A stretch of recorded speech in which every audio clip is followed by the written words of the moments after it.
حامد و مصلی اما بعد، قابل قدر مہمانان گرامی، باہر سے آئے ہوئے ہمارے بزرگ مہمان، عزیز طلبہ و طالبات اور قابل قدر اساتذہ کرام، آج الحمدللہ جشن یوم جمہوریہ کا 77واں ہم منا رہے ہیں، اور اس کی مبارکبادی میں اپنی طرف سے، اساتذہ کرام کی طرف سے، ذمہ داران کی طرف سے آپ سبھی کو پیش کرنا چاہتا ہوں۔ دیکھیے، 8 بجے سے لے کر کے ابھی تک آپ بچوں کے پروگرام سن رہے تھے، اور بچوں نے وہ ساری باتیں پیش کرنی ہیں تقاریر میں، کئی زبانوں میں اور نظم میں، وہ ساری باتیں پیش کرنی ہیں جو ہمیں آج کے دن یاد دلانا تھا۔ اور اخیر میں ہمارے معزز مہمان جناب وحید خان سینئر وایو سینا، جو آپ کے سامنے بہت ہی باریکی باتیں بتا رہے تھے، خاص طور سے جو ڈیفرنٹ ہے 26 جنوری اور 15 اگست میں، کہ 15 اگست کے موقع پر یہ آلریڈی 15 اگست کے موقع پر جھنڈا نیچے سے اوپر بلند کیا جاتا ہے، اور 26 جنوری کے موقع پر آلریڈی پہلے سے اوپر ہوتا ہے اور اس کو پھہرایا جاتا ہے صرف۔ اسی طریقے سے سن 1947 میں ہمارا دیش آزاد ہوا تو انگریز فوراً نہیں چلے گئے تھے دیش خالی کر کے، بلکہ ان کو روکا گیا تھا ان سے کچھ سیکھنے کے لیے، اور سیکھنے کے بعد 2 سال، تقریباً 2 سال 6 مہینے 18 دن میں وہ قوانین بنائے ڈاکٹر بھیم راؤ امبیڈکر صاحب نے، اور اس کے بعد اس کی روشنی میں اس ملک کو کیسے چلایا جائے، پھر آج کے دن وہ قوانین نافذ کیے گئے 26 جنوری 1950 عیسوی میں۔ تو یہ یعنی باریکی ڈفرینٹ، اس سب کو حقیقت میں نہیں معلوم ہوتی ہیں باتیں، اور ہمارے علم میں بھی اضافہ ہوا۔ یہ بہت اچھی بات آپ نے بتائی، اور اسی طریقے سے ہم اساتذہ کرام کے لیے اور ذمہ داران کے لیے بہت ہی اچھا سجھاؤ آپ نے دیا، اور بہت ہی اچھے مشورے آپ نے رکھے۔ بچوں کو اگر نرسری سے نہیں تو کم از کم درجہ 3، 4، 5، 6 کے بچوں میں یہ ٹیلنٹ اور یہ سوچ اور یہ فکر آ جانی چاہیے کہ ہمیں کیا کرنا ہے، آگے ہم کس مشن کو لے کر کے چل رہے ہیں، ہمیں آگے کیا کرنا ہے، کیا بننا ہے، وہ ایم، وہ مقصد ہمارے سامنے وہ گول ہونا چاہیے، تاکہ اسی کی روشنی میں ہم اپنی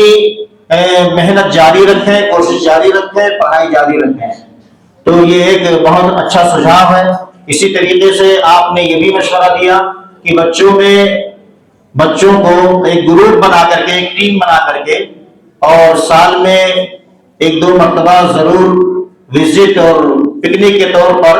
لے جانا چاہیے کہیں باہر، اور وہاں کچھ باتیں وہاں بھی ہونی چاہیے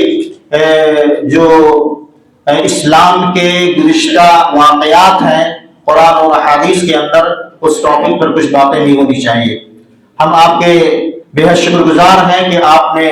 اپنا قیمتی وقت نکال کر کے ہم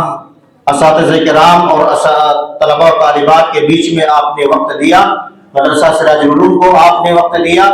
اللہ تعالیٰ آپ کو جزائے خیر دے، اللہ آپ کے عمر میں صحت و سلامتی کے ساتھ برکت عطا فرمائے۔ اسی طریقے سے باہر سے آئے ہوئے ہم اپنے تمام مہمانان گرامی کے شکر گزار ہیں، اور اسی طریقے سے ہم اساتذہ کرام کے بھی شکر گزار ہیں کہ جنہوں نے بچوں کی بھرپور تیاری کی، اور تیاری میں کچھ بھی کسر نہیں چھوڑی۔ اور اخیر میں طلبہ و طالبات کے بھی ہم شکر گزار ہیں کہ آپ نے بہت ہی سنجیدگی، اطمینان اور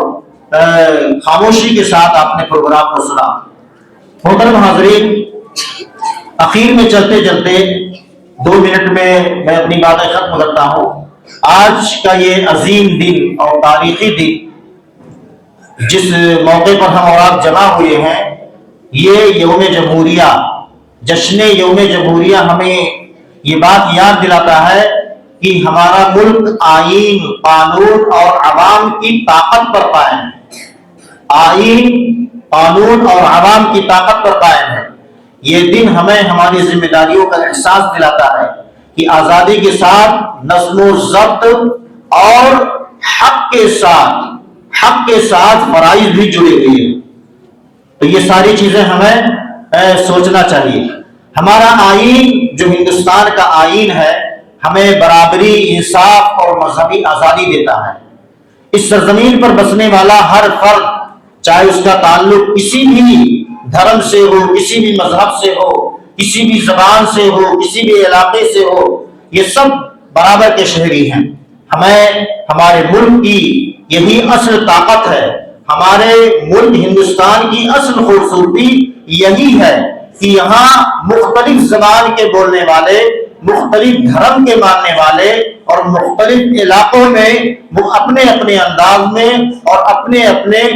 دھرم کی پیروی کرتے ہوئے، اطاعت کرتے ہوئے ایک ساتھ مل جل کر کے رہتے ہیں۔ یہی اس ملک ہندوستان کی سب سے بڑی خوبصورتی ہے اور سب سے بڑا پاور ہے اور سب سے بڑی طاقت ہے۔ آج ہمیں یہ عہد تازہ کرنا ہے کہ ہم قانون کا احترام کریں گے۔ ہندوستان کا جو قانون ہے، جو آئین ہے، ہم اس کا احترام کریں گے، ایک دوسرے کے حقوق کا خیال رکھیں گے، نفرت کے بجائے آپس میں باہمی محبت کو پروان چڑھائیں گے۔ اور قومیں میرے بھائیوں نعروں سے پروان نہیں چڑھتی ہے بلکہ کردار سے اور اچھے اخلاق سے ترقی کرتی ہیں۔ اس کی بھی ہمیں ضرورت ہے۔ اللہ تعالی ہمارے وطن کو امن و استحکام اور خوشحالی عطا فرمائے اور ہمیں ایسا شہری بنائے جو ملک کی عزت میں اضافہ فرمائے، جو ملک ہمارے ذریعے سے ملک کی عزت میں اضافہ ہو۔ انہی چند باتوں کے ساتھ میں اپنی بات کو ختم کرتا ہوں اور بچوں سے گزارش کرتا ہوں کہ ترتیب سے طالبات آگے سے کھڑی ہو اور جن کو ذمہ داری دی گئی ہے شیرینی تقسیم کرنے کی وہ کھڑے ہو جائیں بھائی، اور بچوں کو ترتیب سے نکالتے ہوئے جائیں اور ان کو لڈو ان کے ہاتھ میں دیتے جائیں۔ اور جن کی ذمہ داری ہے مہمانوں کی ضیافت کی وہ بھی اپنی ذمہ داری پر لگ جائے اور جس طریقے سے بتایا گیا ہے وہ اپنی ذمہ داری کما حق نبھانے کی کوشش کریں۔ بچوں سے گزارش ہے کہ وہ ترنگا جھنڈا جس طریقے سے ہاتھ میں بلند کر کے لائے تھے اسی طریقے سے ہاتھ میں بلند کر کے گھر پہ لے جائیں گے، اس کو ادھر ادھر نہیں پھینکیں گے، اس کی توہین نہیں کریں گے۔ یہ ہمارے ملک ہندوستان کی عزت ہے، آبرو ہے، اس کا احترام کرنا ہم سب کے لیے ضروری ہے۔ بچوں کو نکالیں۔